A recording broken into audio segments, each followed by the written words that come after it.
everyone, and welcome back to Rebooked, the show where we talk about the big meaty men and women who be slapping all the meat in the middle of the squared circle and the stories they tell in the process, brother.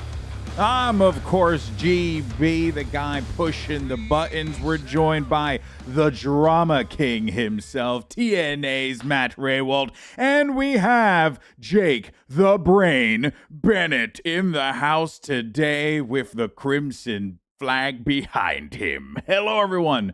Welcome back. And you'll notice we got a new little look.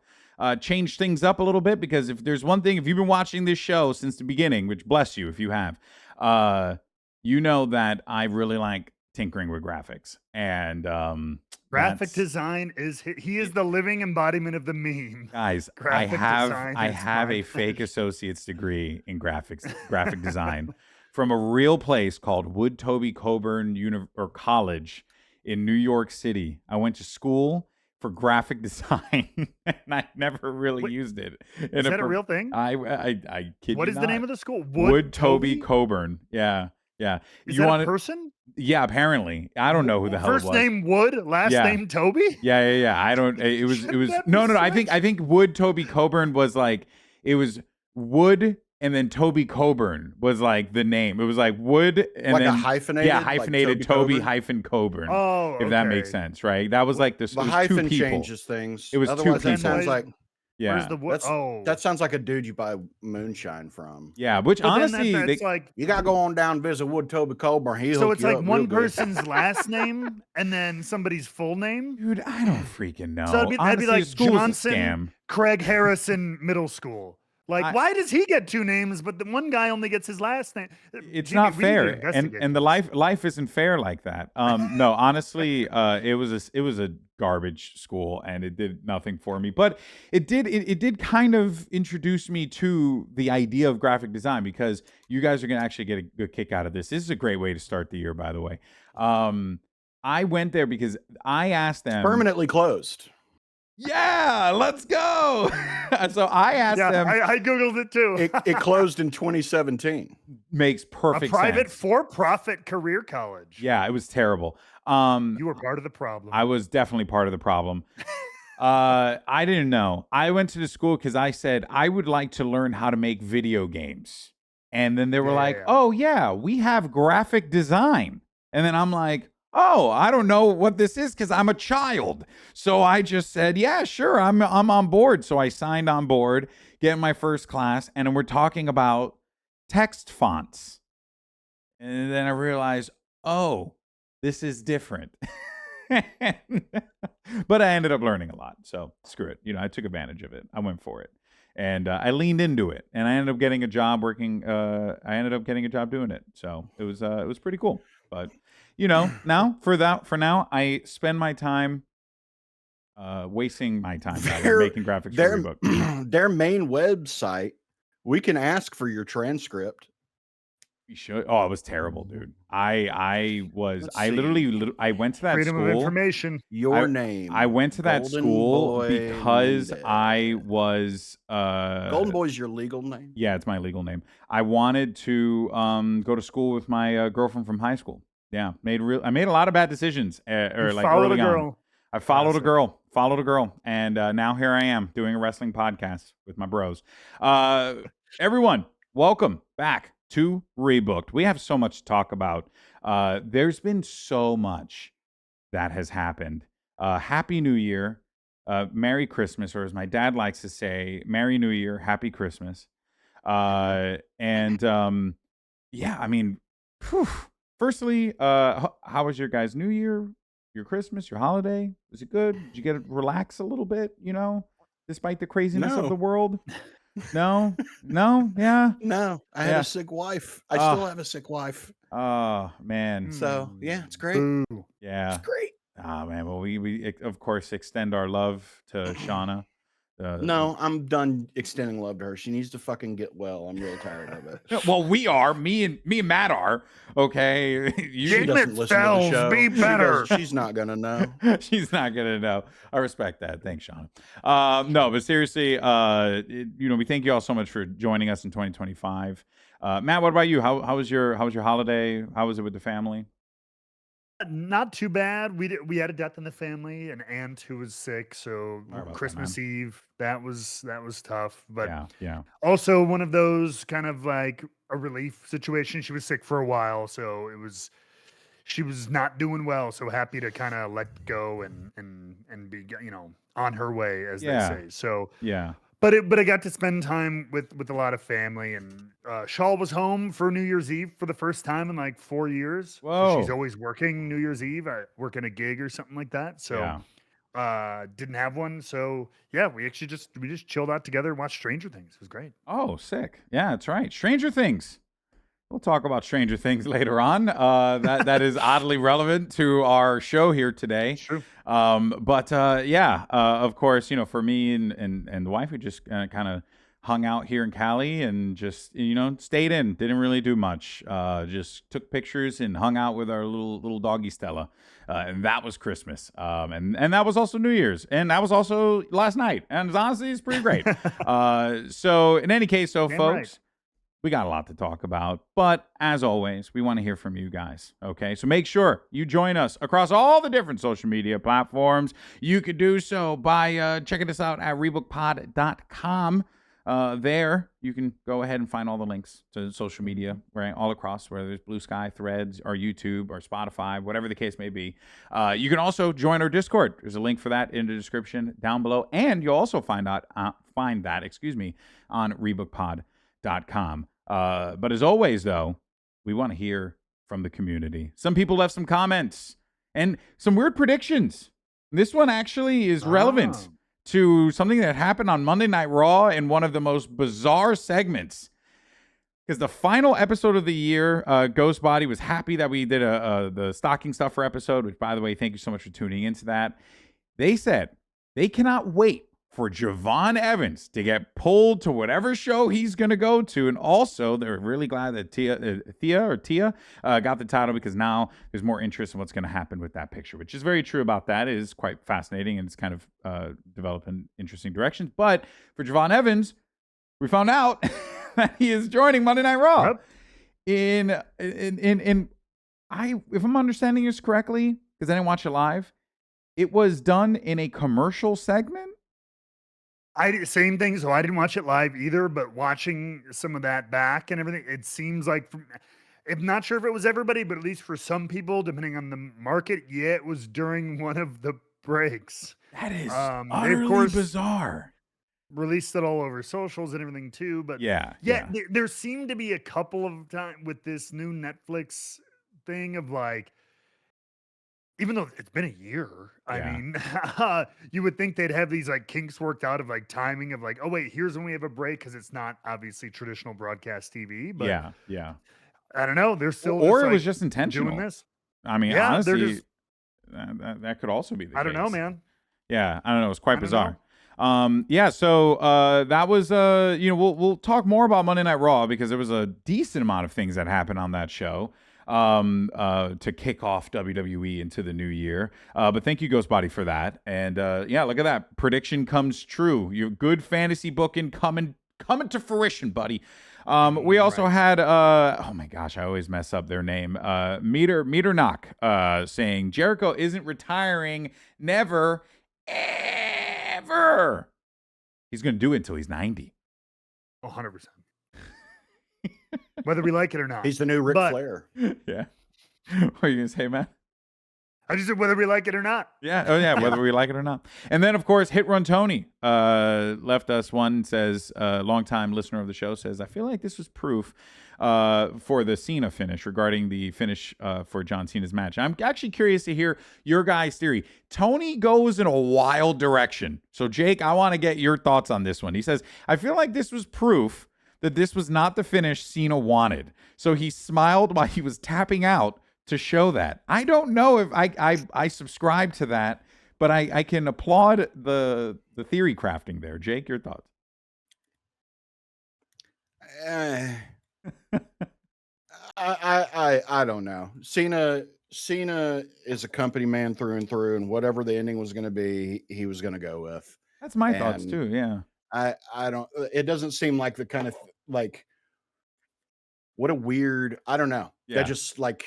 I do respect the attempt though at just like, hey, maybe this isn't, because it was a very, you know, I don't know. Is there anyone who is like mild on the finish? I feel like you either really liked it or you freaking hated it. I don't know if there's like a middle ground on I the guess Cena I finish. probably I don't was know. as close. Like I I probably would have done it differently. Yeah.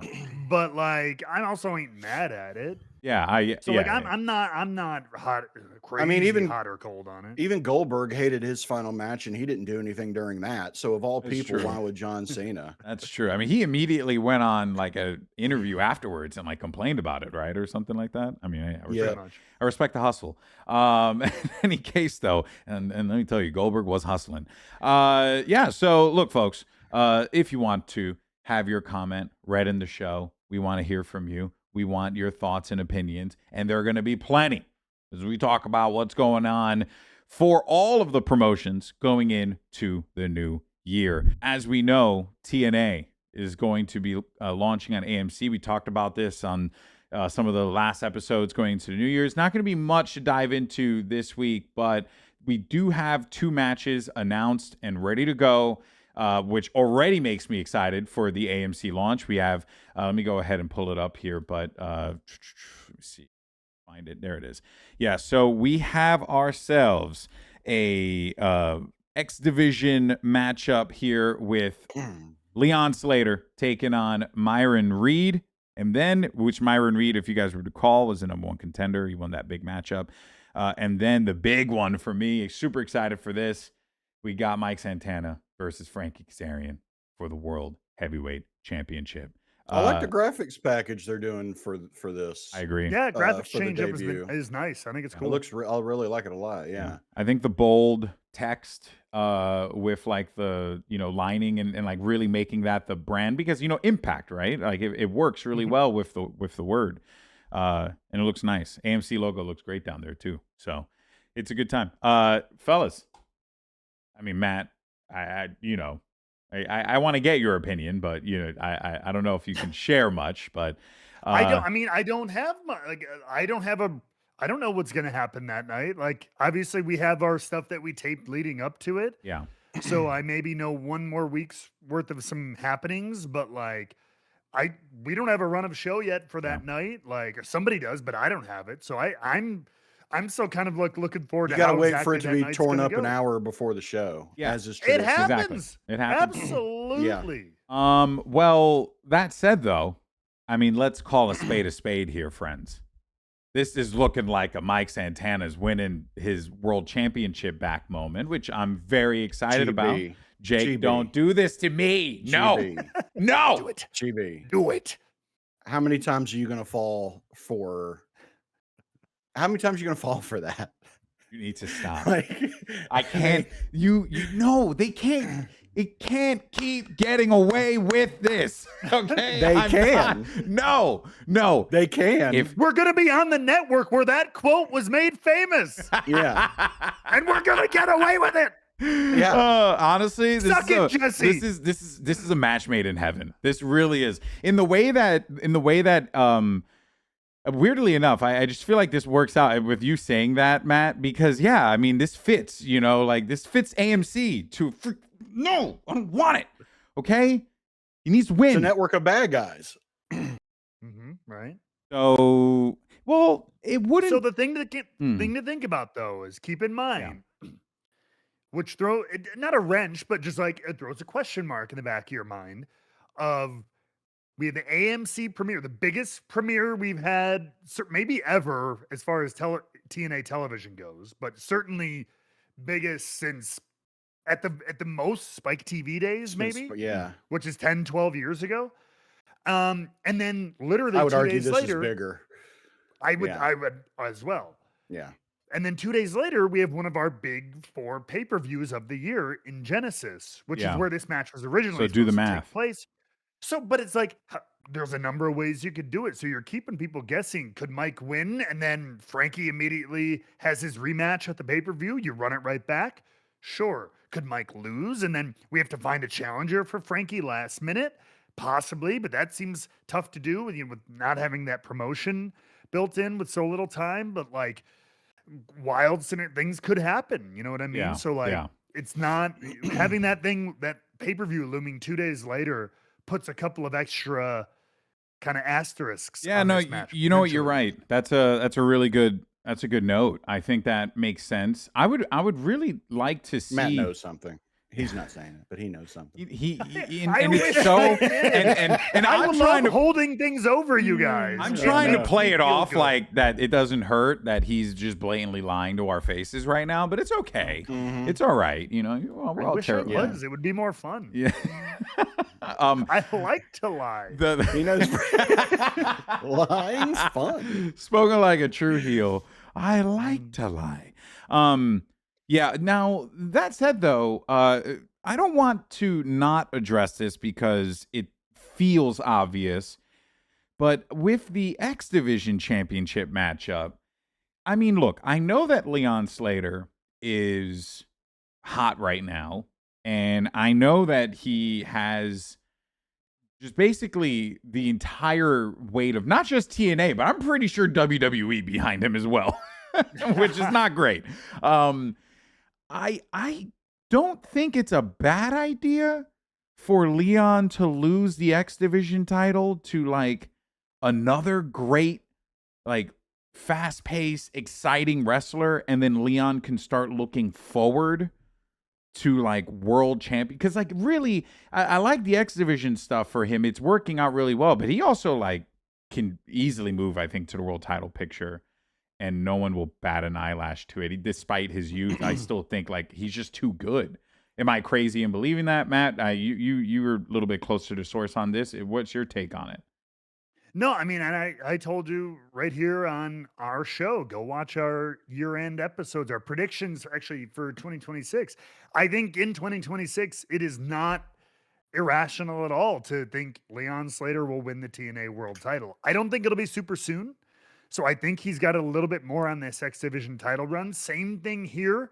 He has an X Division title match 2 days later, a triple threat with Cedric Alexander and Moose. Ooh. Let's not forget. That's a good note. Unfortunately, the realities of recording this episode, when we're recording it, it is Tuesday. Tonight, he has an NXT World Title shot against Obafemi. So when you see this tomorrow on Wednesday, folks, or later in the week, that'll be a whole result that we've missed for this. But I don't see Obafemi losing the title, obviously. But still, he continues, to your point, to be in these big positions in both TNA and WWE. Yeah. So I think he kind of stays on his course right now. And when things are ready, and especially if we are predicting a Mike Santana world title reclamation, like many, and seems to be the way the story's going. Yeah. Unless you're Jake. And then, I don't know. I feel like Leon's got a little bit more rubber on the road in the X Division. Yeah. No, that's completely fair. I think, though, you're so right there. I think the only reason why I was saying that is because one thing that I'm noticing more and more of, and we'll talk more about this when we get into like AEW and stuff, is like you don't need these like long reigns, right? So I'm me of the mindset. This is more of a personal thing. I'm more like, he could lose the belt and like get a couple more feuds, get some more promo time, get something more personal going on. You know what I mean? Like that could be great for him, right? And then onward to the world title or something like that. But yeah, you're totally to lose correct. To Frankie Kazarian. To lose to Frankie Kazarian, who will hold that title. Frankie Stan over here. Yeah, the forever champion. The forever champ. The forever champ of TNA. Frankie Kazarian. You know what, though? On that note, one thing I will say, and I'm just going to throw up the graphic here, and I want to hear what you guys think, but a little bit of oh no, it's not working. A little bit of fantasy booking real fast. Mm-hmm. Just want to say, I think we're going to run back Mustafa Ali and Mike Santana down the road. I think it's time to have to. We have to run that back. and we have to run that back for a championship. So it was TNA's match of the year last year, and on AMC, and I think that Mustafa Ali has more than shown that he is. This is what's exciting to me. This is what's exciting to me for TNA is AMC is the home for stories. Yeah. Like True. AMC tells great stories, and TNA is going to have to be no different. Like, I think this is going to make TNA step their game up in a different way than maybe even we were expecting. Of like, yeah, of course, like you want to be, attractions and fun and have great matches, but like AMC to me, wasn't their whole motto is we tell stories or something like that? Isn't that stories what their motto? Here stories like live that? here. Yeah, exactly. So like that is what really excites me about TNA being on AMC is that they're really going to have to step their game up in that department, and I think that they have been. But when you got that pressure on you to be great, that's when shit gets really fun. I just really want, like, what I'm looking for, I guess, now as an avid viewer of pro wrestling content, right? Like, there's different like buckets, right? There's like your WWE more spectacle style thing where it's just like very big, very loud, very fireworksy, all the moments, and like right, like all those big hoorah bits, right? And then now you have like your AEW New Japan, right? More fighting spirit kind of style, very different kind of approach, more, elaborate moves. And again, like everyone's got like their different take on it, different opinion on it. But what I'd like to see TNA lean into is not just like the great wrestling, because they already have that, but as you guys said, the story. And I think about Lucha Underground. I think about how amazing Lucha Underground was and how weird and different and creative it was, and how it was about this like underground luchador wrestling ring that was like doing all these weird shady things behind the scenes, and there was like bigger narrative bits to it and stuff, and I just really like that. And I'm not saying like TNA should go in that direction fully, because sometimes it was a little wacky and a bit too absurd, but I do genuinely feel like there's an opportunity here for TNA to really knock out the story aspect out of the park, and being on AMC, I think, gives them the tools to be able to do that. Like you said, Jake, it's exciting. I'm so pumped for them, man. Pumped for you, Matt. It's gonna be a good time. Jealous. Should be fun. Just gonna go and just watch from home. We tell incredible stories. Unbelievable. What a guy. What a douche. Holy crap. Talk about changes. AEW took some leaps. Now, going into World's End, what was our prediction going into World's End? Do I remember? I think as far as what? For the world title match. Did we call Joe winning? I think we did. I did. I thought Joe would retain. We thought Joe would retain, right? I don't know if you might have deferred. You might have thought MJF was going to do it, I feel like. Yeah. I know. I remember we talked about Joe.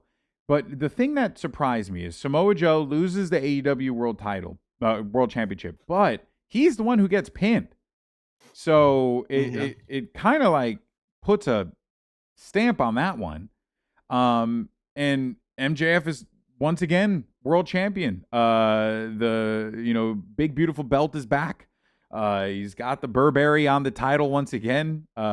Jake, just thoughts on just MJF reclaiming his gold. He finally did the thing that he said he was going to do, and he did it at the cost of Hangman Adam Page, because he was the one who actually hit the buckshot lariat on the Joe that kind of started it. Mm-hmm. I mean, he won in a very MJF way that also, like you said, put a stamp on it all, of him taking advantage of someone else's work in order to come out on top. That's just MJF. That sounds so MJF to me. So it works out that's how it happened. I am surprised it came at the benefit of or I guess not the benefit, but I'm surprised it happened to Joe. I'm surprised Joe ate the pin. Yeah. To be perfectly honest. I don't mind MJF winning. Okay. I don't like Joe being treated like an interim champion. This is the second time he's been treated like an interim champion. And that's the one thing that I don't like about it he is older though, right? Like now he's like, I mean, I get that, but he's still Samoa Joe. I know he can still go. Dude still puts on bangers. He's still physical as hell. He's as good on the mic as anybody. Yeah. I mean, no, you don't want to keep it on him for a year, 2 years, or whatever. But like he's had it for what, 2 months? Yeah. Like that's just I don't know. So it just feels like we don't know what to do with the title just yet. So give it. It does make you wonder why take it off Hangman then? Why not exactly run World's End? Yeah. Unless they just really wanted to do the MJF. I think it's the swerve bit though. For me, I think it's the I don't know because it feels like they're wanting to run back what they did at the beginning of last year with MJF and Hanger. I mean, that's what it feels like. They're just going to kind of run that story back. But maybe you see, I don't think so. I don't know. I don't think so. I don't know why. This is man, did my graphic work? It did. Okay, so let me cook here for a second. All right, because I think we're all kind of forgetting a couple of little details, right? Yes, go ahead, put the bib on, Jake. There you go. Set it up, get it all nice and ready to go. Remember that MJF was a part of a little group that very much did not end well, did not end on good terms. I'm actually wearing their hat right now, as a matter of fact. And for those of you listening, it's the Hurt Syndicate. I feel like we are maybe on some kind of collision course with either Shelton Benjamin, more than likely, or Bobby Lashley, but I think he's injured. I'm not too sure. But more importantly, Shelton Benjamin. And both are believable, so I think both are completely fine. The only reason why I say that is because I feel like this Hangman Swerve combo is going to go in a different direction, and that's going to involve Joe and the trio titles, because it's not. It seems like it's no longer for Hangman and Swerve. Like they're going to get their belt back. They've already made that clear. But it does seem like their beef is going to be more with Joe, more with the Ops. And then there was Kenny Omega, who just showed up randomly in MJF's promo and said, I think I got one more title run in me. And then let's not forget, lingering in the shadows is Okada. So I feel like it's more than just Hangman and MJF. I think there's a lot of directions that they can go in that are all very believable and are all very effective. But that's just me watching the show and kind of seeing like the seeds that they plant. But who knows? It could also just be nothing and goes nowhere. Because that's wrestling. It feels like it could just be them to that point. Maybe they're not sure yet. Yeah, maybe they're not sure. That promo segment was the old toss the whole bucket a teaser. Let's see how it. Yeah. Kind of thing, you know what I mean? Kenny's out there, Joe was out there, Swerve and Hangman rushed the ring, so you literally immediately have 4 different people who could be next up trying to take it back. It means you have a healthy main event picture.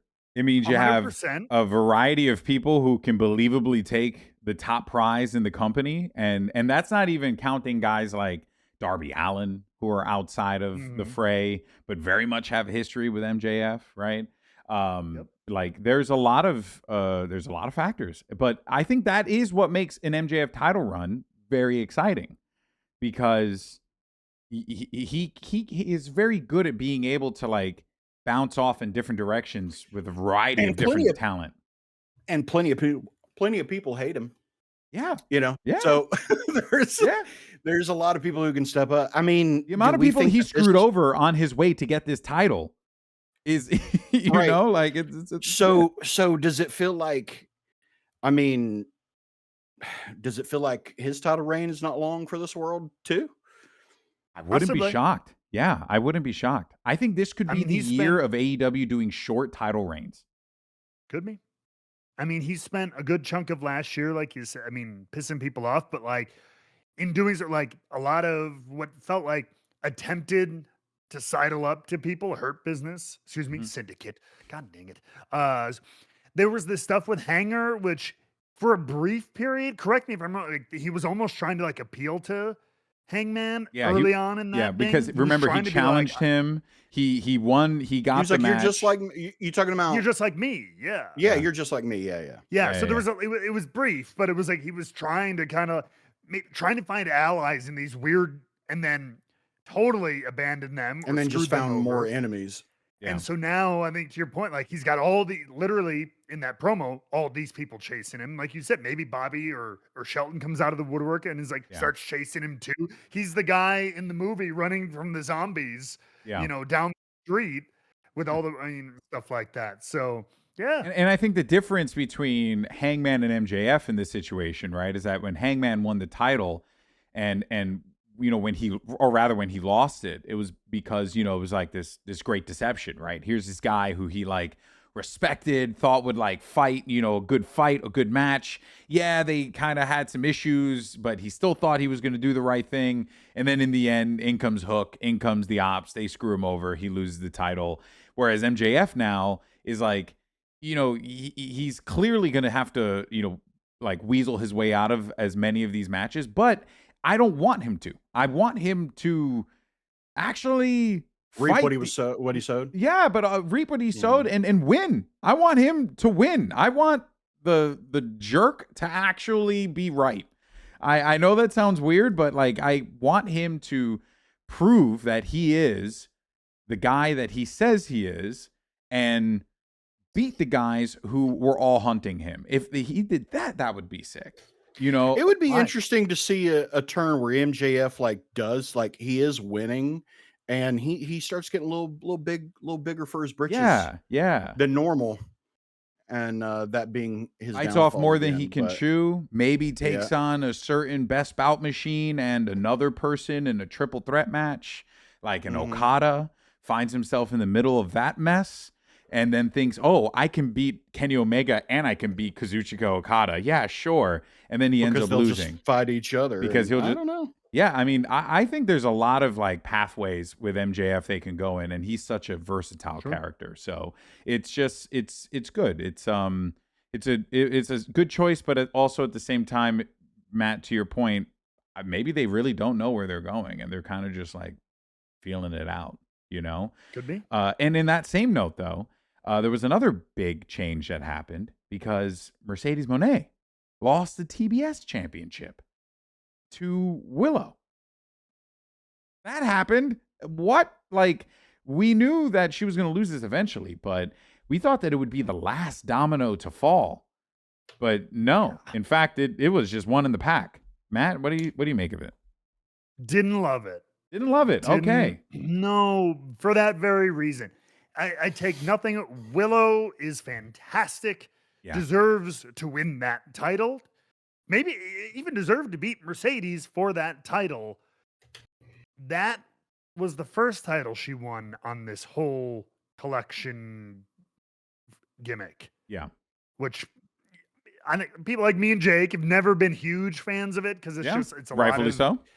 And for different reasons and everything like that, but it is what it is. And so fine, tell that story. They started with the Rev Pro title, which we kind of saw coming which was one of our last episodes. That was the open challenge in England. We thought it might be Alex Windsor. Indeed it was. Loses one of her independent titles, but on AEW TV. We're like, oh, okay, here you go. Maybe my next thought was maybe we hear over the next week, she loses and met some independents, right? Yeah. Blah, blah, blah. And maybe they do make a deal and they lose another one on TV. What the hell? And then the last piece to fall is the first title she ever won in AEW, the precious TBS title. Yeah. And then that is the Carrie moment, freak out, rips her hair out, and then goes on a tear and murders someone and aims at the world title or something like that. Yeah. It's a bold move to say. I mean, this reeks of kind of like something we'll talk about with WWE, where it was like, hey, New Year's Eve episode, let's just do a big title change. Just do a big thing. And just to make people go, whoa. Yeah. And I think which it did, and it's a very cool moment. Again, Willow's freaking awesome and deserves this title and stuff like that. But I think you did it at the expense of what could have been a really cool, larger story. I'm sure they'll get somewhere eventually with it, but I'm a little upset that they sacrificed that for just a nice moment. Yeah, yeah. No, it makes sense. Makes sense. I think it was also too for a little bit of this, which was the moment between Chris and Willow, because their story had been going on for so long of them just always like battling back and forth, not being on each other's side, even though they're fighting along one another. And then finally, like, in comes, the big moment, big hug. That was cool, right? Maybe that's full circle. Maybe something comes from that. Who knows? I'm sure that they can always reignite that down the line. But I do agree. Now Willow's a double champ. Yeah, and now Willow's a double champ. I do agree with that. I don't know. Part of me is also just like, the reason why I like it is because it's not as well. I shouldn't say I like it. The reason why I get it is because it wasn't as telegraphed. It was a genuine surprise. Like, as I'm watching it unfold, and I was like, "Oh, this is to the point that you made, right? Like, oh, they want that big moment, right? And they nailed it. I don't think we'll see what comes from this, but I don't think it's without like reason. I think that there might be something here for Mercedes, and as they continue to just strip the titles away from her, one by one. And I want to think that there's something here with Willow and Chris potentially, like I said before. So but we'll of course see how that is. For right now, though, I'm like you, Matt. I'm kind of like, I was excited, but at the same time, I'm like, let's see where this goes. I'm not trying to, call it before it happens. So yeah, we'll see. But that was a big one. And then the other one, Mox won the C2. Mox won the freaking C2. No one saw that coming. It was a good show, though. That was World's End. It was the best C2. I think we've all said that, though. The tournament match quality and some of the unpredictable decisions. It was the best tournament they've done. Yeah. As far as the content of the tournament, for sure.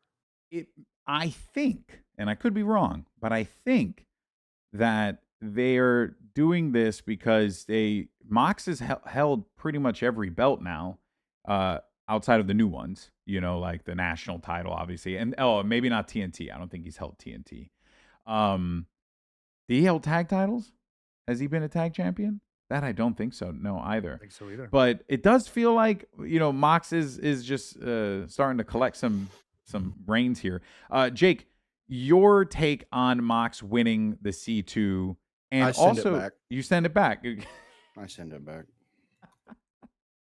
The way it happened, though, was I send it back. Kind of cool. We got an Okada Mox match for the final result, but it was weird because Moxley's been like working as a face, and the Death Riders are bad guys. What the hell's going on over here? It's super inconsistent.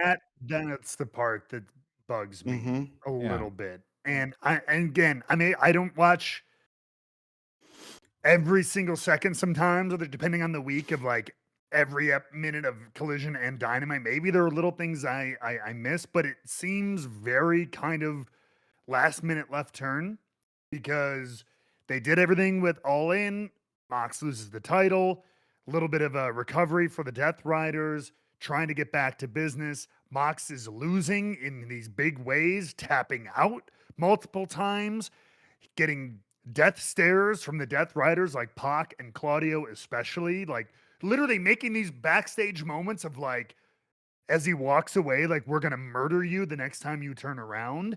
And then all of a sudden suddenly he's a badass again. Yeah, like it would be, I get in a lot of ways, I get it because Mox, from the beginning of the Death Riders, it was a heel way of doing it because they were really shitty to people. But the philosophy was the toughest of the tough, iron sharpens iron, the best people who are willing to put in the most sweat, blood, blah, blah, blah. Yeah. But then they became hypocrites because they cheated and everything.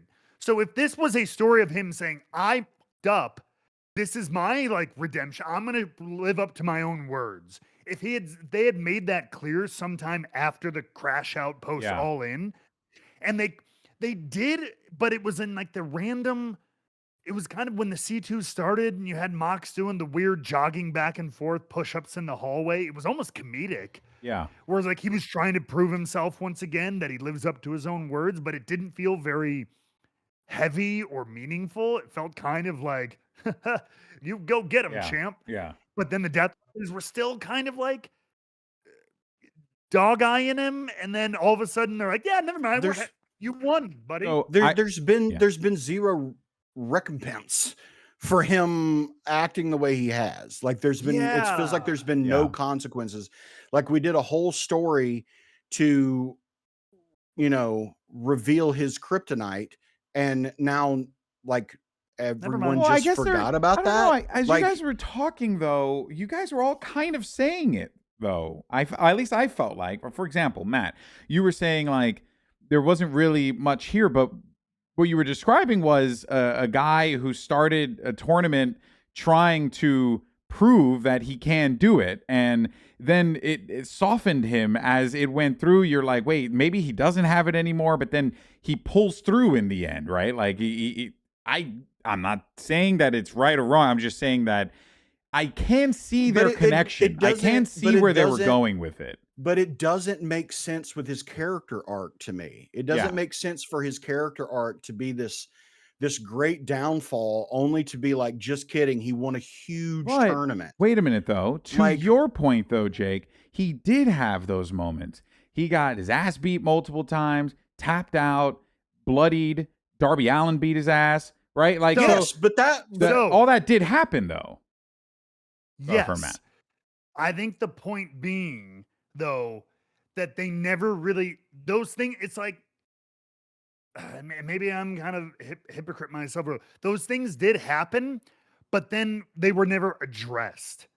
Like I said, because it's more the delivery of like what it was rather than what it was. The execution. Again, I see what they were trying to. Yeah, I agree. Like I see the idea of maybe being again. He's faltered in what his philosophy was, and now he's gonna really earn it. And in so he's kind of a good guy because he earned it. And him being that Death Rider, iron sharpens iron, warrior mentality. But I why get that as a story. But why has he deserved? Like, what I mean is, like, why does he deserve to be cheered? Yeah.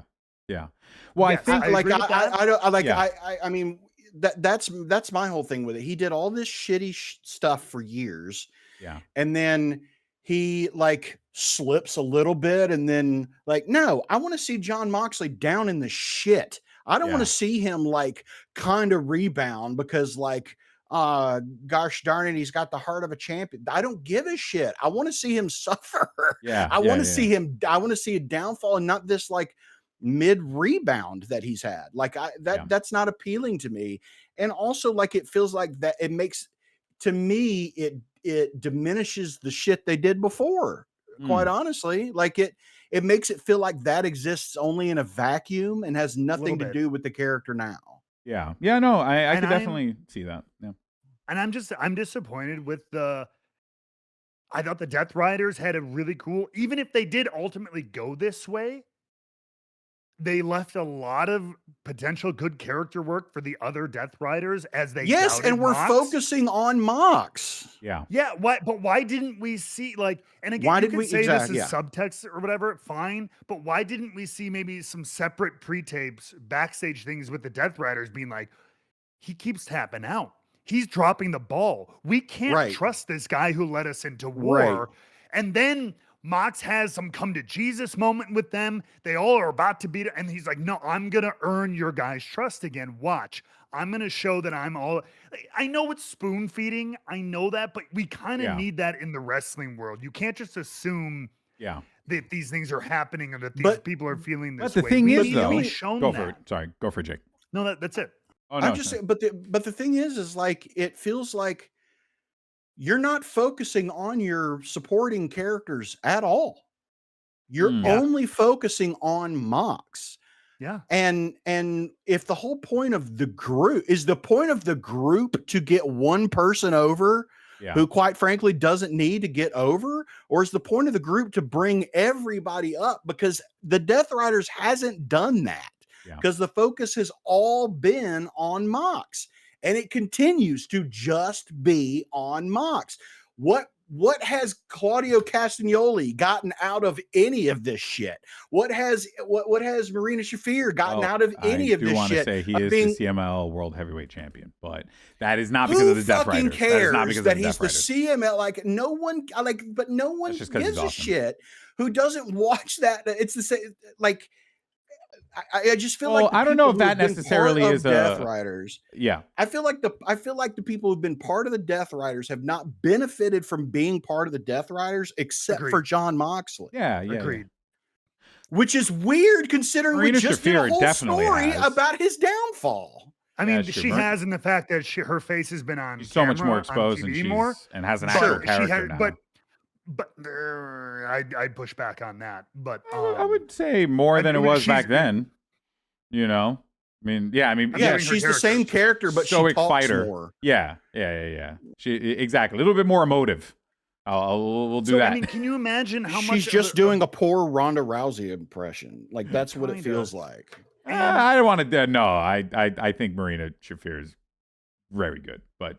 Yeah, go for it. I think Jake hit it on the head. I think, and you had a big opportunity to do something with one or more members of the Death Riders post All In, with Mox kind of crashing out and failing as he was. Yeah. Instead, we just got mean looks from them.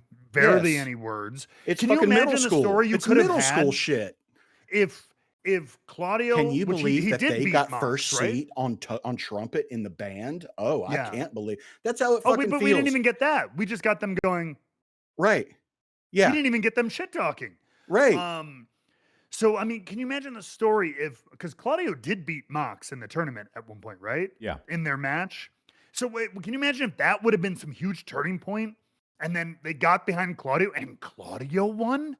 Yeah. And then it's like, this, holy crap, look, there are no leaders kind of thing. Like everybody deserves a chance to fight. And then you could either just run with that. That's how they reunite because they see the success and the grit of Claudio. Or you could have a thing where Mox then turns on Claudio in the new year being like, I thought I could support him. Nah, screw that. I want the title, you know. And you could have had an amazing, I don't know. It just, I can't believe I'm saying this but like, why didn't the Death Riders just get the Judgment Day treatment? Why is he not their edge and they've outgrown him? Yeah. Because the whole point, the whole thesis of the Death Riders was it's not about the titles, it's about sending a message. Yeah. And they've gotten away from that. And what's happened? All John Moxley has given a shit about is winning this tournament and getting a title. Well, I actually think it's quite interesting you mentioned that because maybe that's on purpose now that I'm thinking about this. When it's very deliberate, you know, like because he is seeking individual awards and attention. Yeah. Yeah. So why haven't we? But we haven't built on that. And this group has been around for 2 years now. Yeah. And like, come on, man. We're just doing the same shit in just a different tier title is what it feels like we're doing. Well, we'll see because obviously Continental has their rules where you can't interfere. So it is actually the opposite. It will like be impossible for them to Death Rider it up, right? So every match which is also uninteresting to me too, because I would rather see them be in a situation where there can be interference, and they don't. Yeah, no, I understand. I understand, but I like that the Continental title has a different rule set, though. Like no, I like that too. But I'm saying for this storyline, I don't like the title. I don't like the title on Moxley because that's not the interesting story to me. So as you guys were talking, it made me think about a couple other things I forgot to mention that I think is important to note here. Because while, yes, Moxley did win the C2, and that ultimately was the final line of that story, there was a very, very big story that took place in the middle of all of that. And that was the Don Callis family situation with Takeshita, Okada, and Kyle Fletcher. Because the way it played out, and this is the other reason why I really enjoyed the way it all kind of worked out, was just because of this. This story bit was everything to me.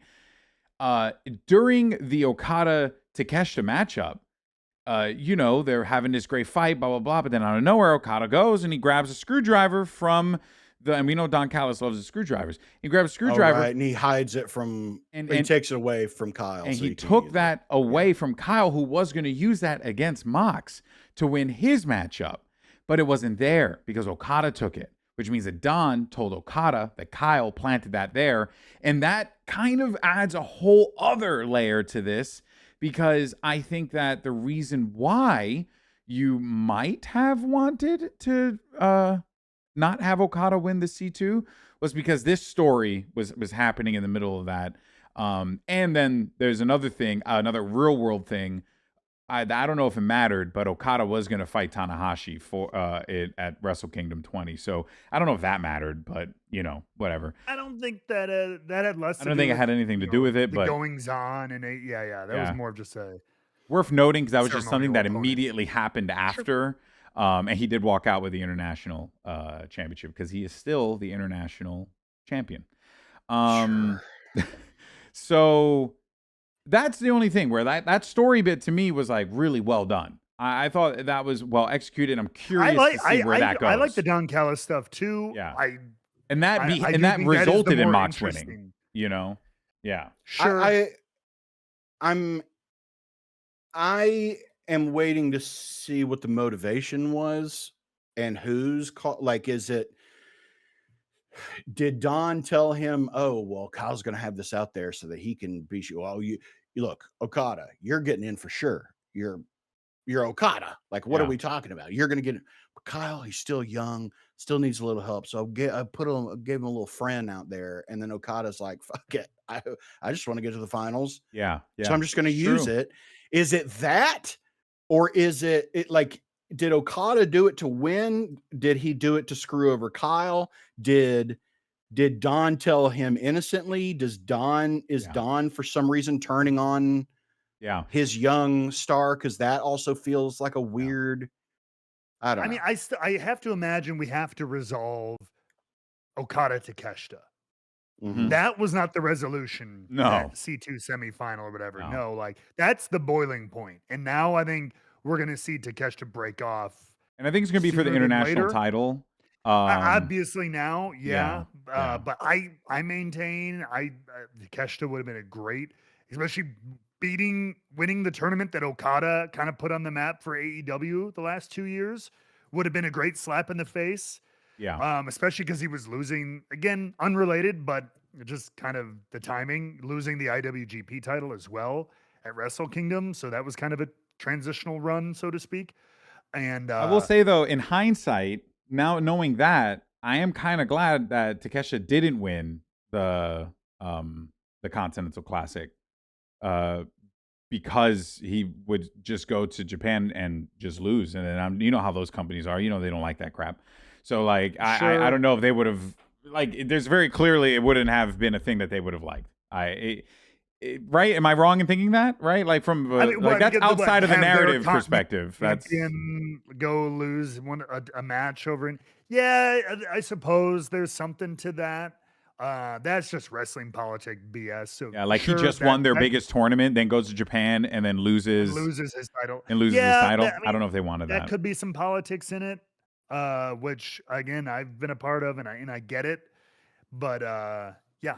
I wish it wasn't the case. I wish everything could serve the story. I know. Just wish everything could serve the story. It's so much better that way. you know. But alas, that's just life. Speaking of New Japan, massive Wrestle Kingdom 20, sold out Tokyo Dome. It was nice to see. Huge, great achievement for Wrestle Kingdom. Suji, right? I believe won, if I'm saying his name right. He won the IWGP Championship off of Takeshita. There were a lot of stars made that night, apparently, according to a lot of fans of New Japan Pro Wrestling. They felt very, very excited, and there's like a rejuvenated joy for New Japan Pro Wrestling fans. And honestly, I'm gonna I subscribe to New Japan World, so I'm gonna start watching. I'm kind of curious to see, you know, what they do with all this newfound momentum. You know, AEW wasn't the only one in town that were looking to capture the headlines. WWE was also doing that too, right?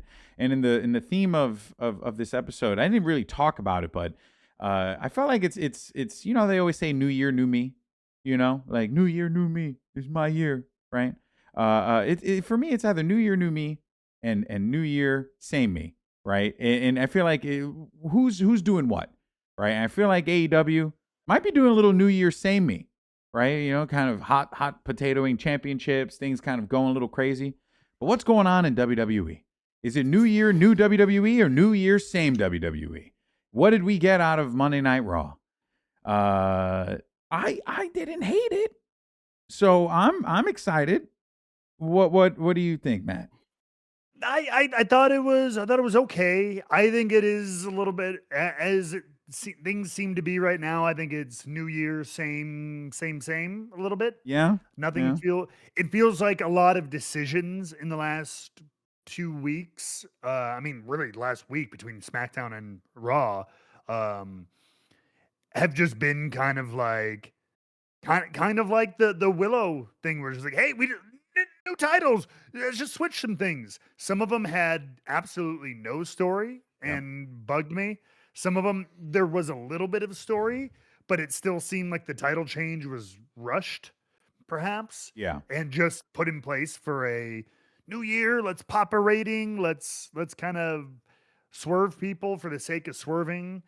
And so I'm like 50-50 on it. It feels samey though. It doesn't feel like there's a new direction other than the arrival of some NXT folks to maybe freshen the scene up. Yeah, which we had talked about before. Javon Evans is moving up. Who else from NXT is moving Williams? up? Trick Williams. Oh, that's exciting. That's very cool. He's great. I'm pumped for him, and all I can hope for is that this is. I know Jordan it sucks. Grace too. Oh, did she? Oh, yes. That's awesome. Jordan Grace, I think on SmackDown. That's cool. If it wasn't cool. last night, I think so. That's great. I only hope that with Trick, they don't just immediately throw him with Carmelo. But I can see that happening. No, I mean, he came out. He's going right into face to face with Sami Zayn. Was his first kind of interaction, and it was good. He looked like a star, and that'll be a good match. And I'm excited. Yeah. However, whenever they do it, so yeah, Trick is amazing. Sammy's an awesome first opponent. Good to build some new lore for Trick with some different people that he hasn't had a chance to interact with. I think that's definitely going to go a long way. Speaking of those changes, got a big one. Becky Lynch.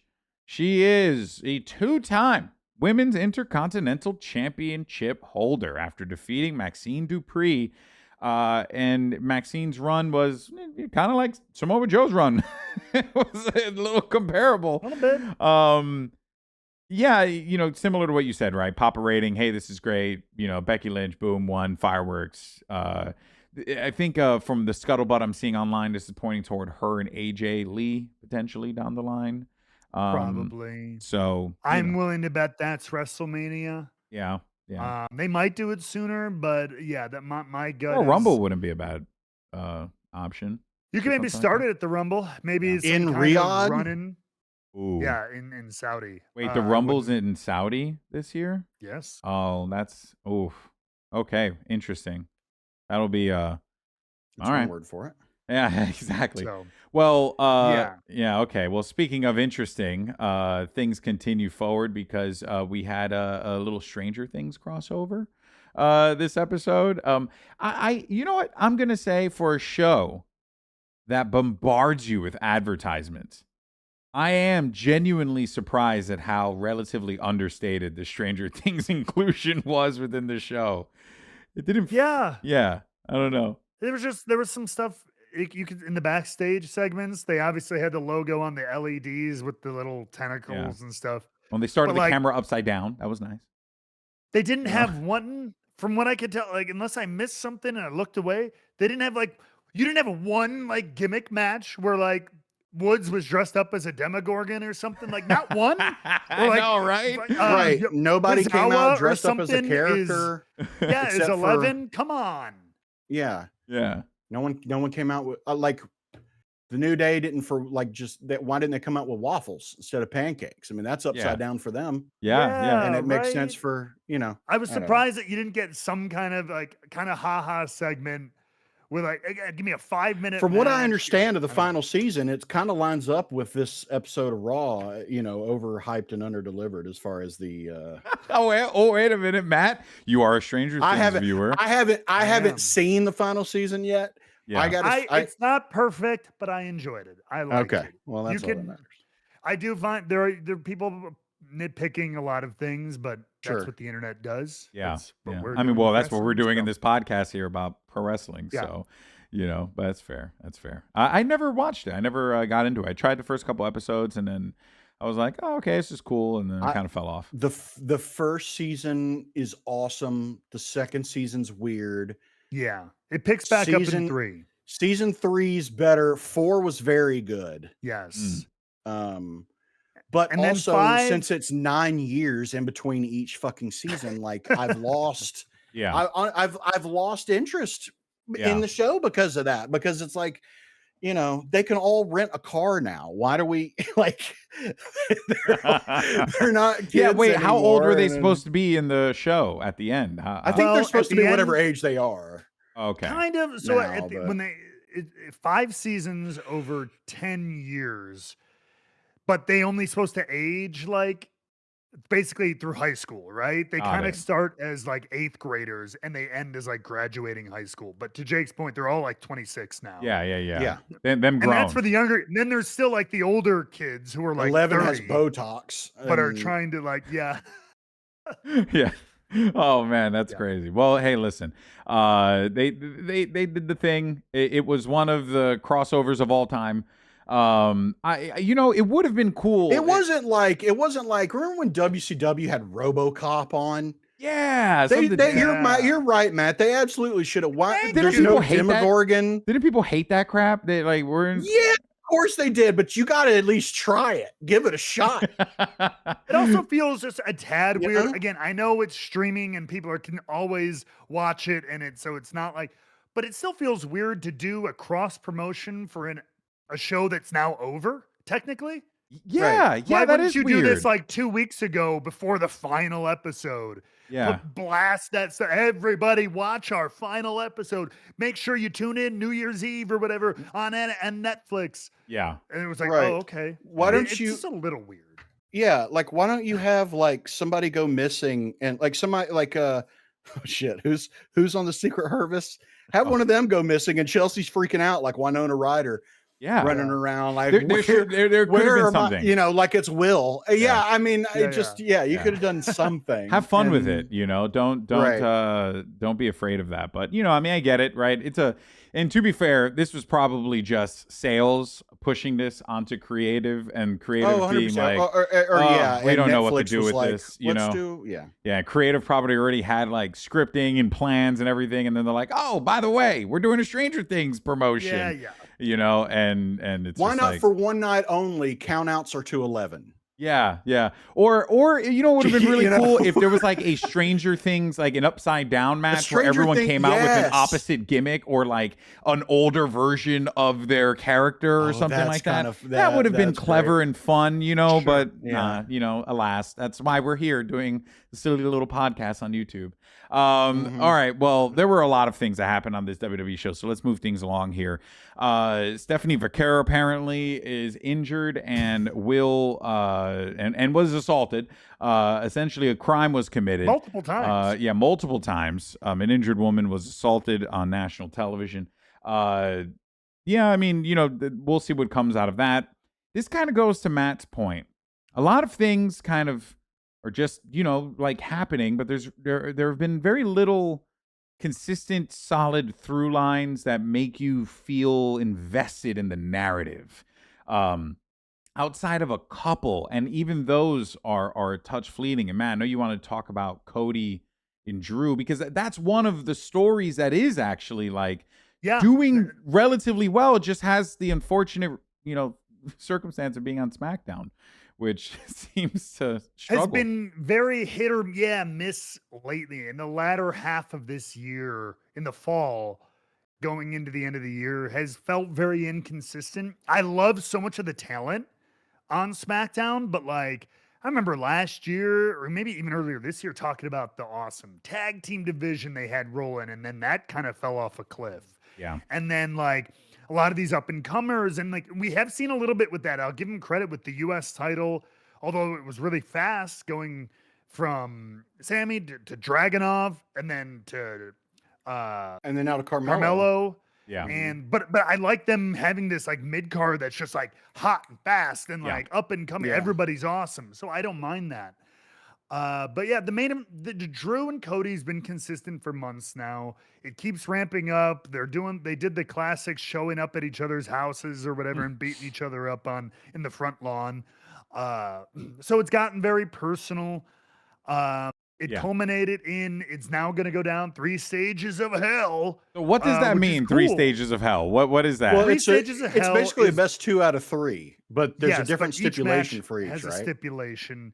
Do we know what they are? Favorite matches as a kid. The first one ever was Stone Cold and Triple H, No Way Out 2001, and they're doing the same exact layout as that one, which is first, and 9 times out of 10. First match is always a regular match, and they just sell it as like, well, I'm going to see who the best wrestler is. But then if it goes, after that, so match 2 will be a street fight. And then if they need a match 3, which they've never not needed a match 3, I believe in the 3 it's stages just a standard match. It's just standard. They go back to standard. Cage match. So, yeah. I think once or twice. What was the first one again? Sorry. Wait, so standard wrestling match. Standard wrestling match. It's a standard wrestling match. Cage match. That's just the 3 stages of SmackDown. Those are just fucking SmackDown matches. That's just a normal feud. That's just a normal modern feud, just done in one go. Fast forward on. Talk about efficiency. That's great. Let's just do it like this. Why didn't Seth Rollins and CM Punk do this? This would have saved us a lot of time. We could have just started with the first match. A lot of people wanted it for them, yeah, then done the cage, and then ended with the murder. Okay, so that's interesting. All right, I'm in for that. Is it? Yeah, I think so. Why do you think it is? It's different. We haven't had that in a while. No, I know. Been a minute. I know, but like at least make one of the stipulations something I don't see on a fucking SmackDown every month. You don't see a cage match on SmackDown that often, right? No, that's. But you do see a cage match on WWE TV, right? You see it on Monday Night Raw. They usually do it there, right? I don't know. I just like I would have.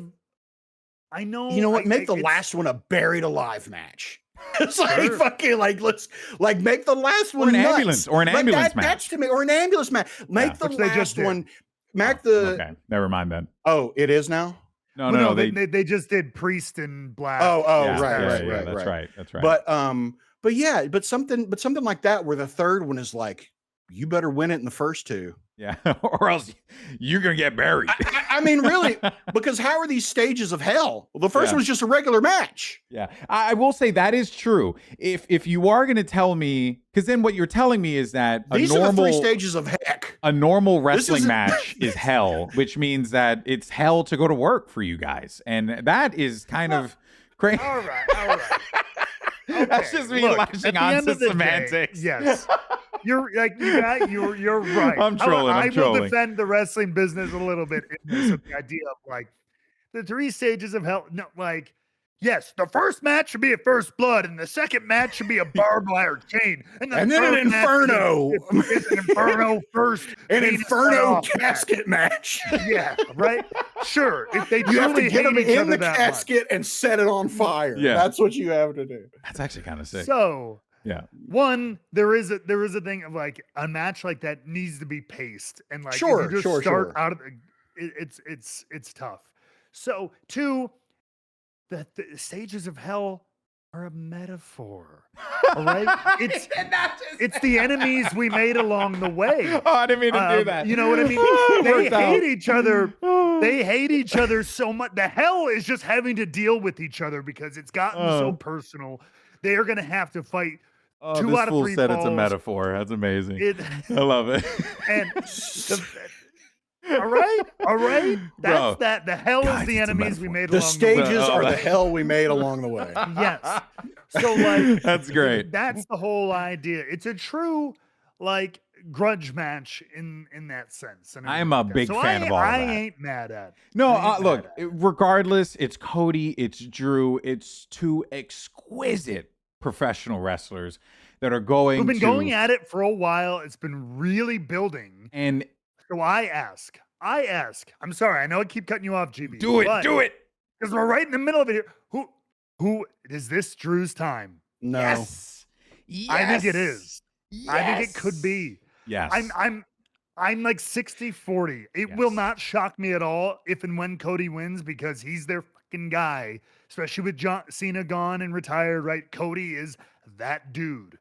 And so I see him walking into WrestleMania with the title. Like that seems like a very likely outcome. You see Cody walking into WrestleMania with the title? I don't. Yes. I very much, that's why, but I mean, I'm like, I could see Drew doing it too. I'm 60-40 Drew because I think they've built this so much and they've also teased with him so many times the last like 3 years of like getting there that if they did it again, I think so Drew wins their and minds. Then Cody wins a 3rd year in a row in the Rumble. Oh man. Damn right, bro. No, I think he cashes in his Saudi title at the end of the Rumble to be entry 31. Exactly. He wins. I go for it, Jake. Sorry, no, go, please. I just like Drew McIntyre is the Chicago Bears. I'm not betting on them to win a playoff game until I see him do it. Like hurts, man. I mean, but ouch. And we play each other in the playoffs on Thursday. Anyway, yeah, I mean, that's just how I see Drew. Like, until I see him win a fucking match that matters, it's like LA Knight. I'm not betting on him. Yeah, it's like LA Knight. Yeah. Like, I'm never gonna look. I have a whole theory about LA Knight and how he is going to become a world champion at WrestleMania, and I'm still not confident. Okay, and I've cooked up this whole theory in my head, and I'm still not confident that he's gonna win that thing. Because it's like, it's just hard. Like, I don't know, because these guys, for some reason, like, they lose, but it never seems to affect them, right? You're always like, yeah, no, I mean, they're in the match, like, you know, they're gonna be there until it does. I think that's kind of how I feel. It's like Chris Jericho, right? Where it's like, you know, he's the guy who's always in the title picture. You always know until like he's in the title picture too much, and you're like, he's not gonna win. He's just there to pad this feud a little bit longer or something like that. But I do think in this particular case, Cody's that in this instance, because let's not forget that this title reign came off of the back of a fumbled John Cena heel turn title reign, and this was the emergency switch that was hit to get the belt back on. I would argue that that's not the case, though, because you don't think so. You think our eyes deceived us? I think wait, the John Cena thing was a failed, yes. Okay, but I mean, as far as giving, because the objective was always just get him one more. Yeah. Just get him one more. Get him over 17. Cody would have gotten it back anyway. I think he was going to get it back anyway. I agree. Did it happen sooner than maybe we thought it would? Yeah. Perhaps. Yeah. But you know, maybe that was always the plan. That was always the plan. Right. Maybe you're right. That being said, though, another thing I forgot about, and I just saw it 'cause I was flicking through the pictures, bro. Carmelo Hayes won the U.S. title? I've completely, you mentioned that. We just talked about that, It flew over my head completely. It completely flew over my head. I was like, wait, what? He did something? Amazing. I'm so happy. Yeah. Okay, that's great. There's another person in that photo that I would love to see get a push and more attention. I think I know you're going to talk about. Candice LeRae's so good. Yeah. Mm-hmm. She's so good, and I've thought that for years, and I wish that she would get a bigger push than just walking out with DIY. Now, for those of you guys who know about Rebooked and been watching for a long time, you guys know we don't talk about, or we try not to. We try to avoid the backstage, dirt sheet, that garbage stuff, because it doesn't matter for what we talk about here. That said, I did see shenanigans. That Tommaso, we don't go for that. Tommaso Ciampa is unfortunately leaving WWE, but if he does, I would like supposedly, man, him in TNA. Oh my God. Ooh. Him in AEW. Oh my God. Him in New Japan. Oh my God. Like, I would really like that. And to that point, I kind of want the same for Johnny Gargano and Candice LeRae. His run as TNA champion, or NXT champion was so. Because the thing is like WWE is just. I respect Triple H for really putting a lot of confidence into both of these guys. Honestly, like, because they had a hell of a run. Let's be honest here. DIY has done a lot of stuff. Johnny Gargano and Tommaso Ciampa have accomplished so much in WWE. Is it like what me as like a Johnny wrestling fan would have wanted? I would have loved to have seen Johnny Gargano be a WWE champion one day, like a world champion one day. That would have been. I would have loved to have seen the two of them run back the feud. For the feud. Exactly. It would have been sick. But I'm also kind of like, if they do make the move, I'm kind of excited about what could come from them. Good for them, yeah. Absolutely. And I think if anything, that kind of opens things up in WWE a little bit and allows other people to kind of like fill into those spots. And it allows more tag teams to not thrive. Yeah. What were you gonna say, man? Well, I was just gonna say I was talking about it earlier. They kind of not hot potato, but. To what the point we've been making about some of the other companies, I think it's okay sometimes with that U.S. title. Sammy defended it a few times. In comes Dragunov. Surprise win. Then, month and a half, 2 months later or whatever, Carmelo Hayes beats the Dragon. Holy crap. This burgeoning mid-card of SmackDown, which I hope they don't drop the ball like they did with the tag team division. They just got Trick Williams. If Tommaso, I think Johnny... As much as I agree, I think Candice should continue to get her own opportunities outside of it. But Johnny, with her as a singles gimmick too, as a smarmy heel, it's good too. Yeah, old school '90s Shawn and Sherry kind of thing, Macho Man and Liz sort of deal, could be really cool. He could win Triple the H in US title. China.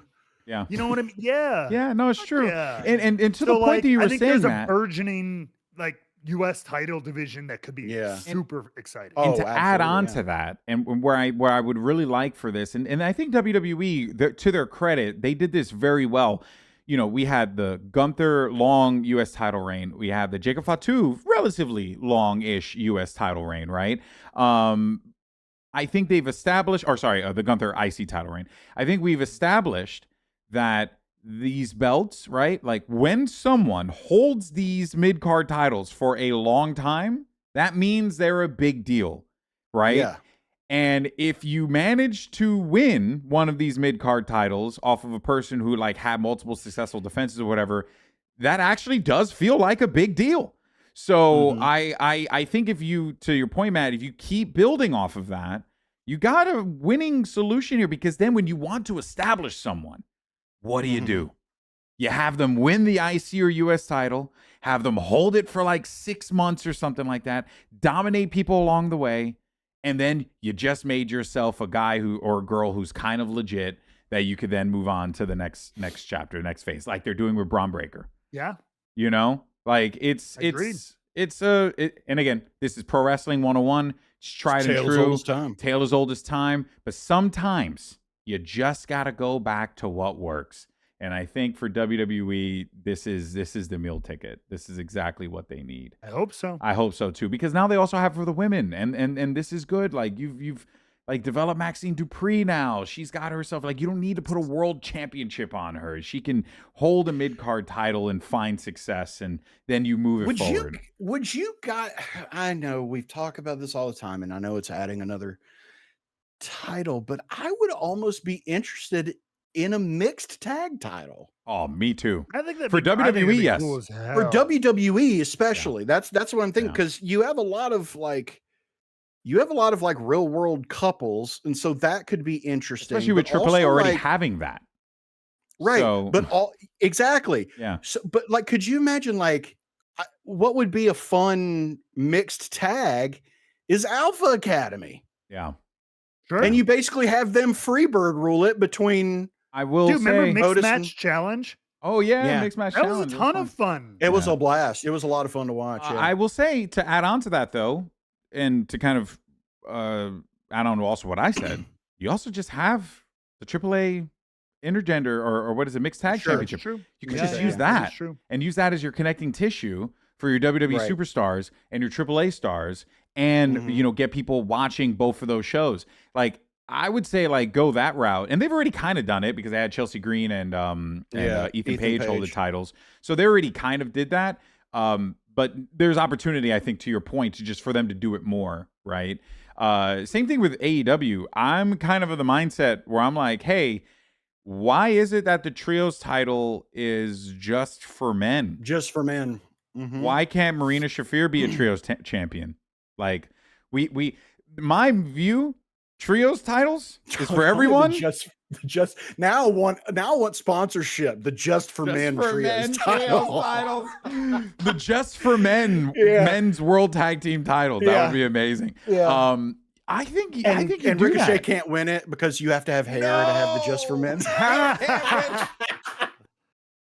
He actually wins the title and then gets stripped of it immediately because he can't grow hair. Well, technically. Oh, that actually would be amazing. No, I think corporate sponsored titles sounds hilarious and awful. What a fucking I think a mixed gender. There's absolutely going to be there's already Slim Jim tables. Yeah. There's absolutely going to be a corporate title. And to be fair though, that is what the TNT Championship is. The Turner Network Television Championship and the Turner Broadcasting Championship. Yeah. So, you know, 100%. Corporations have already infiltrated. We're halfway there, right? We just normalized it, you know, we just say it and we just, you know, that's United States Championship. Exactly, right? That's a corporation in of itself. Basically a corporation. At the very least, it's a racket at this point. The big thing coming out of this episode was, of course, the main event, Bron Breakker, CM Punk for the World Championship. And Scan said in the chat, I thought that we had a title change. I was like, wait, what happened? Bron Breakker did not win, but many are saying that it was a great showing from him. That it was like everyone's saying what a great show. That it was like a Bron Breakker, big moment for Bron. Bron Breakker runs so fast. You run so fast. Some say it's the fastest. I used to run like that. You know, I know his father. You probably could if you really test him. Probably could. I'm not going to race him. No, I'm not going to race him. People are talking.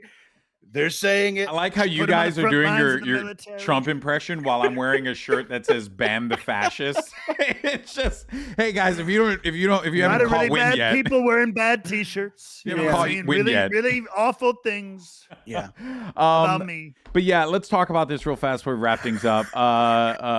Shauna hates when I do that impression.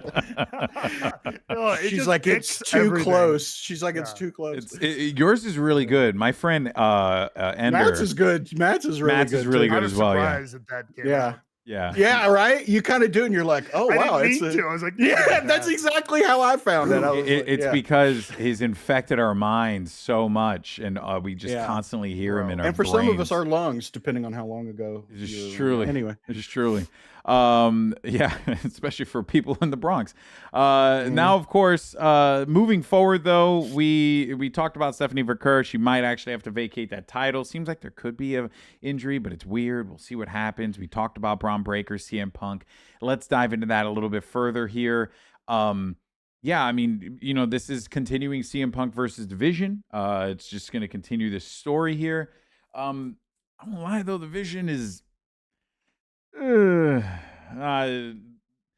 my least favorite faction that has been developed in recent history.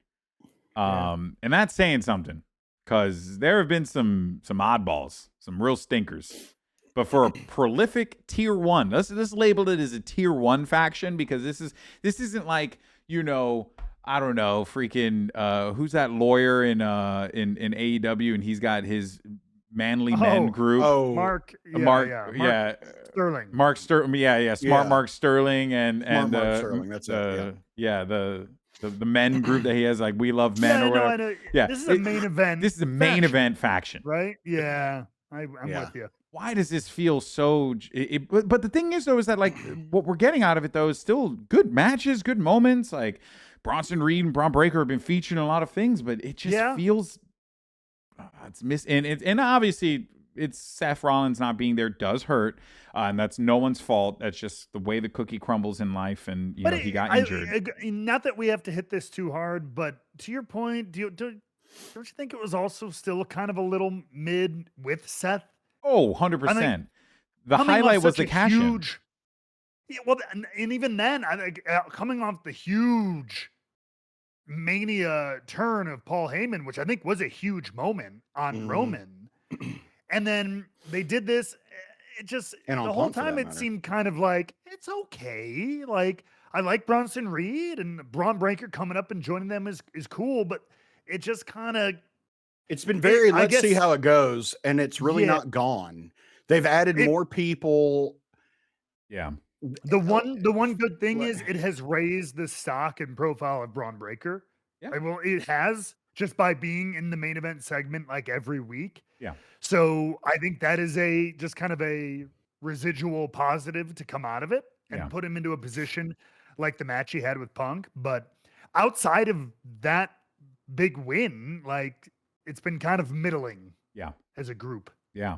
No, I agree. And, you know, Punk gets his win, you know, ends up picking up, also got a few good shots onto other members of the Vision.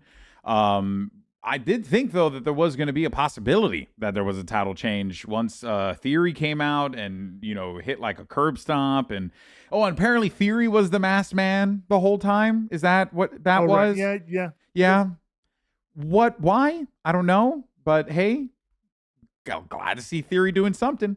And then, you know, he fits in with what it seems like they're trying to do, but yeah, he definitely does. Also a fun. I wish I had it like earmarked or whatever. One of our people in our Discord, I believe, when that first reveal happened, did point out, like, to Jake's point, it's easy to hide it. You know, Bron Breakker, Bronson Reed, another young up and coming guy with a chip on his shoulder, right? Who hasn't gotten the opportunity. Easy theme. However, if you wanted to tie back, was he not one of Seth's guys like 2 years ago? I'm not sure if it was during the Messiah run or whatever the hell it was. No, wait, I thought he was with Johnny Gargano. No. Wasn't he with Johnny Gargano? Yeah, he was with Johnny at NXT. He was in the No, I know that. Gargano I thought he had family something to do with Seth years ago. So whereas the idea of like he could be Seth's inside guy when Seth comes back and like, so when Seth got it, that's why he did the stomp. Who he has technically more history with than he would the guys who attacked him. Yeah. Right. Yeah. Mm-hmm. Potentially. Which if there is something to talk, and somebody mentioned that, I didn't double check the research, but it could be something like that, which would be neat. But I actually found an article on Cage Side. It was about let me see here. Austin Theory and Seth Rollins' past may shape WWE's vision for the future. And this came out December 16th, so a little while ago. But it does seem like, it does. It's also recapping some history. Yeah. Yes, he was in the Messiah arc back in 2020. Yeah, he was in the Visionary Monday Night Messiah. Yeah, so with Buddy Murphy. That's right. In 2020, that's right. Rollins recruited Theory during his Monday Night Messiah era. The alliance was brief, but it's an easy thread for WWE to pull when Rollins returns. If he wanted to. Yeah, it's true. It's true. And you know, like he I don't know if they will.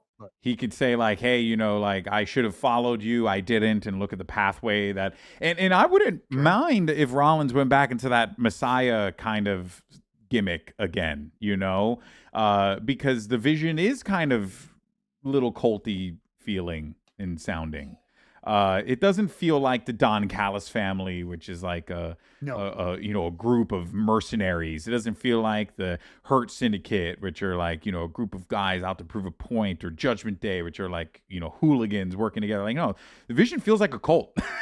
It just feels like a crypto bro cult. That's what it actually feels like to me. Oh God, that's the worst kind of cult. Bro, they show up wearing all black all the time. They have overpriced sneakers. They all wear obnoxious chains. They wear suit jackets when they shouldn't be wearing suit jackets. Like, I mean, come on. And one of them has run a crypto scam. So I mean, exactly.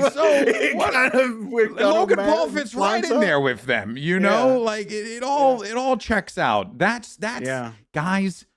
We just need them to talk about NFTs. We figured out the Vision's gimmick. They just need to talk about NFTs. You're so right. That's it. Mm-hmm. That's it. They go out there, they sell some Bitcoin, whatever. You already got Becky Lynch doing a Trump impression. They're going to have Vision Coin. Yeah, they're going to make Vision Coin. That's absolutely what they.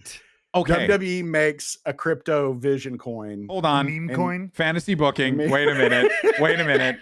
The Vision pivots. After their loss to CM Punk, the Vision now realizes that they're in dire straits and they need financial support. So what do they do? They're going to buy WWE with their crypto money. They're going to buy WWE with their crypto money, but they got to get the crypto money first. Yeah, so exactly. Paul Heyman goes out to the crowd and hawks Vision Coin to the world. Yes. Oh, dude. Yeah. It's so good. We just got to find a way to tie into a match. And they're running backstage pyramid schemes. Yeah. That's actually a really funny idea for a group. They get New Day in on the scheme, and they give all their money, Dude, trust me, bro, you get in now, you'll be upper class by Sunday. Yeah. Dude, it's like that moment in the office where Ryan's like, would you like $100 now or $10,000 later? Yeah. Or like a year from now, I want my $500 now instead of $10,000 later. A year from now. Crazy? That's crazy. Oh my God. The whole Wolf arc is still so good. Yeah. So that's the pitch for the Vision. That's what they should be doing moving forward. But yeah, I mean, there's a lot, but it does. So do we feel like to keep it in the theme, do we feel like it's new year, new WWE, or new year, same WWE? I think it's same old, same old. Same old, same old. I think it's like someone's like, they want to make it seem like new year, new me, and it's like, I'm coming around to make my old boyfriend jealous. And it's like, girl, you just slapped on some makeup and got a haircut. You still the same old nasty bitch. Like that. I know who you are. Like that's, and no, I've changed. I'm different. Yeah. Look, we just had title changes. Yeah. You're erratic. You're all over the place. You're crazy. I love it. You're still crazy. I love it. So you're gonna have to convince me a little more than a paint job and a new title song for me to be like. It's true. Yeah. But you know what though? One thing that they do that WWE does have the advantage of at the very least is that they have some crazy people there, right? Mm-hmm. Like for example, Liv Morgan. I think she's gonna have a crazy good year. And I think this is the year of Liv. And that is, we'll see what happens. But it does feel like Liv Morgan's on the pathway. It's going to be a good year, but it could be an interesting year for pro wrestling across the board, right? Because we got TNA debuting on AMC, which is amazing. And it's going to only just continue to add to TNA's incredible history. We got AEW. Really, now they've found their stride and they are sticking to it. And it is so far working out for them quite well. And then for WWE, well, they had a Stranger Things crossover and they're finding themselves. It's going to take some time. But we're at the very least seeing some signs of hope, especially when it comes to the mid-card division and what's happening over there, because that is very, very exciting. And we got a lot of new additions starting to come in. And Royal Rumble right around the corner, regardless of the fact of where the location of the Royal Rumble is going to be. It's still an incredible match that still has awesome ramifications for WWE going into WrestleMania. So it matters. This is the first year in a while I don't know how you guys feel that I can't, given the players currently involved, I can't pick the top matches at Mania yet. And No. maybe I'm not thinking hard enough, but like I there don't even know seems who's to be a going to lot of win room. the Rumble. Yeah, like I think exactly. LA Knight's idea. going to win the Rumble. That's my prediction, and I think LA Knight's going to fight CM Punk for the title at Mania. That's my, because I don't know. I just feel like there's just so much already there set up between the two of them. You know, that would be nice. Mm-hmm. But that's also me being hopeful. Right. Like I don't. That's okay. I don't know. How dare you? Nothing is indicated to me that is a direction that they're willing to go in, though. You know what I mean? No. So that's why I'm like, yeah, it would be nice. Yeah, he'll fight Drew for the title at WrestleMania. Or it could be that. You know, which isn't that bad in theory. I don't know. We'll see. That, of course, brings us to the end of our illustrious program. But as always, we have the greatest segment of all time, which is a Rebooked 24/7 Champion of the Week. And this is, of course, the award that we give to the thing that brought us the most joy this week, just in general. It just doesn't matter. Or over the break, whatever. Over the break, you know, what brought you joy? I'm going to go first because it's one I'm very proud of. Okay. This past weekend, I made my first ever pot roast. And let me tell you, it came out absolutely exquisite. It was the meat. It's so funny. I was thinking literally last night about, I kind of want to make a pot roast. Dude, I got a great recipe. It was awesome. We just, I'm actually going to go have leftovers as soon as we're done recording this. Oh, you bastard. It was so good, so easy to make. And what's funny is there's a Puerto Rican dish called carne guisado that's very similar to a pot roast, but not put into the oven. So as we were making the pot roast, I was like, babe, I think I could just make a carne guisado right now and call it a day. And she's like, no, just stick to the freaking recipe. Just throw it in the damn oven. We'll call it a pot roast. And so now learning that, I've been loving cooking. We've been having a lot of fun with it and just making all sorts of fun dishes that we find online and stuff. And it's been a good time. So that's my 24/7 champion, cooking. Learn how to cook. All right. All right. The greatest skill a man can learn.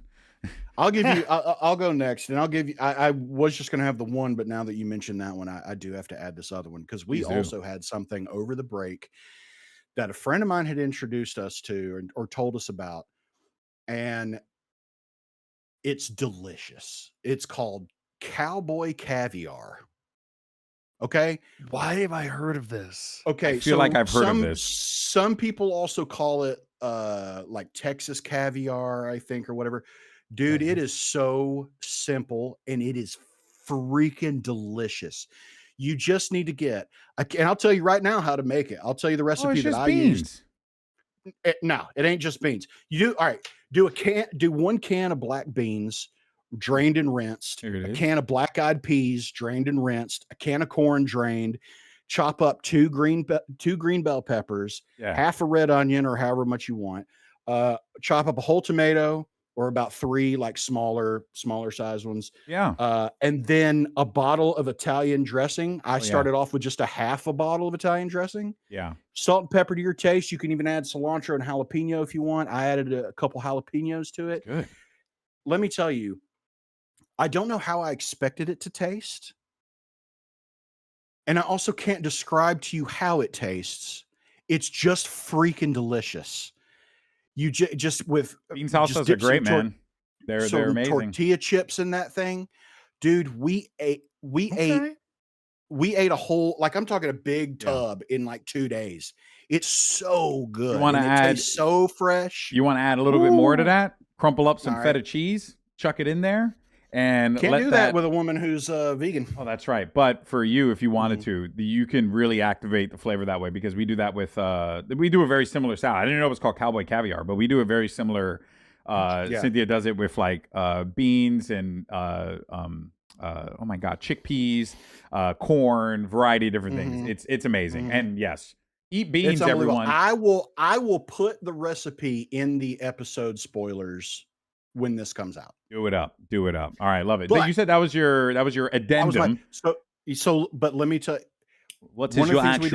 one of the things that we did over the break was catch up on shows, movies. We tried to watch some stuff. There's one show we watched though that is like I still can't help but think about it. I think about it's, and I'm a little late to the program, I know, but brother, you've got to watch The Pit. Oh, The Pit. Yeah, Cynthia loves that show. Yeah. I can't because I get queasy with medical stuff, so it is unbelievable how good. You want to talk about a master class in storytelling, in character development, like in camera work, cinematography, direct. Like it is. Yeah, it's unbelievable. We stayed up to 6 a.m. finishing that show because we got to one episode in particular where there was something happened at the end, and we looked at each other and we're like, well, fuck. We're finishing this whole thing now, aren't we? And we were like, yeah. Time to commit. And we were up until 6 a.m. Wow. No, those are fun. Those are fun. Those are fun evenings, you know? And they say, oh, yeah. And they say that, like, I mean, I've talked to some people who are in the medical profession who've worked in emergency rooms, and they're like, that's how it is. That's like the most accurate portrayal of what it's like in an emergency room. Yeah. And it's coming back quick. It's coming back this month. As a matter of fact, a new episode comes out this is releasing on Wednesday, the 7th. A new episode, season 2 starts tomorrow. Wow. January 8th. That's crazy. I did not know that. Perfect timing. You know, in a world where shows are taking 2 to 3 years between seasons, they're like, let's crank them out. Yeah. They did it again within a year. Yeah. Yes. And it also seems like it's a good show for them to film too. Cause like, I can't imagine their budget's like insane with something like that. Right. Like, you know, yeah, and it's all on like one set kind of thing because it's in real time. Yeah, it's real time. All in the hospital, all in one shift. You know what I mean? So that's what I'm saying. It's like you got a lot of like good overhead on that. I think that you can like crank those out relatively. Yeah, you're not filming in 10 locations. Exactly, which is why like a lot of those medical shows do churn out so many episodes. Is because they just have like stock sets that they just reuse over and over and over again. But this is like, I mean, man, they're saying it's medically accurate. They're saying that's the thing that I think is more impressive because a lot of these medical shows have come through and look, they're great, right? I think everyone, you know, loves like take your pick, right? Grey's Anatomy. Yeah, exactly, right. But I've always heard it's good, but you know, some aspects are a little unrealistic. I have never heard that about The Pit. Everyone who I've talked to, they say quite the opposite. That it's like, it's like everything's accurate. That's exactly what it's. Yeah, which gives you some perspective. Very, very good. Highly recommend. Watch it. All right, cool. Matt, what's yours? I wasn't sure what to do, but I'll just go on the theme of television, movies, and whatnot. So, a lot of people look. The MCU has been very up and down, and weird and in phase 8, 12, 15, and whatever the hell it's in now. But we saw the teases begin. They're booking it like wrestling. They really are, man. They really are. All over the place. They really are. Marvel like wrestling. That's a little bit. Yeah. And so the teases have come for the next Avengers coming out next year. And cool, Captain America's back. He's got a baby. I don't give a fuck. All right, Thor's back. Of course he is. He's got a kid now. Woo! His actual daughter. But you know what? The X-Men are getting their due. They are getting their Avenger. I don't care if the movie's dog water. The X-Men are in an Avengers movie. And it's James Masterson. Finally. James Marsden, excuse me. Dawning. I said Masterson. Oh my God, I thought of the wrong person. And Patrick Stewart as Xavier. Ian McKellen. Ian McKellen as Magneto. Cyclops in the blue and the yellow. The fact that they've been able that final shot of him in that teaser trailer. It looked like looked like, you remember like those fan trailers from back in the day? Like people would just make random fan trailers. It looked like that. It looked like that, but like in a good way. You know, like in a way that made me very excited because you never see that, you know, like he did the freaking massive I-beam from Marvel vs. Capcom. Hello. That's amazing. I'm stoked for that. I saw Avatar, by the way, really fun. I enjoyed it. 3D was, man, that was worth it. That was a roller coaster. So yeah. Okay. I like them. So we got movies, food, TV, We run the gamut here at Rebooked, everyone. We thank you all so much for tuning in. Obviously, we have so much more to do throughout the year, and we're excited to get all of this done. More ideas, some new things we're going to try and incorporate into the show moving forward. For those of you Rebookians, who have been with us, that's a great word, who have been with us since the beginning, really Wouldn't genuinely they be Rebookers? Rebookers. Well, Yeah, I thought Rebookians. Rebookians just because it's like the nation of Rebookistan. Meatheads. Meatheads. That's true. That's true. That's pretty good. I actually really like that. Thank you, Meatheads. In any case, though, they need to name themselves. We can't name. that's true. You guys need to name yourselves. Come up with something, please, for the love of all. Put it in the Let comments. us know down below. Yeah, Hey, exactly. look at that. That's some freaking full circle marketing right there, baby. All to action. All right, everyone. That's going to do it for us. Thank you so much for joining us at the start here of 2026. We cannot wait for what is to come across pro wrestling, for whether you're a TNA fan, NXT, WWE, AEW, New Japan Pro Wrestling, CML, AAA, whatever acronym you want, whatever letter number company you want. We want to hear from you, and we, of course, want you guys to join us each and every week as we discuss all of these stories. Thank you all so much. We'll see you next time. Peace.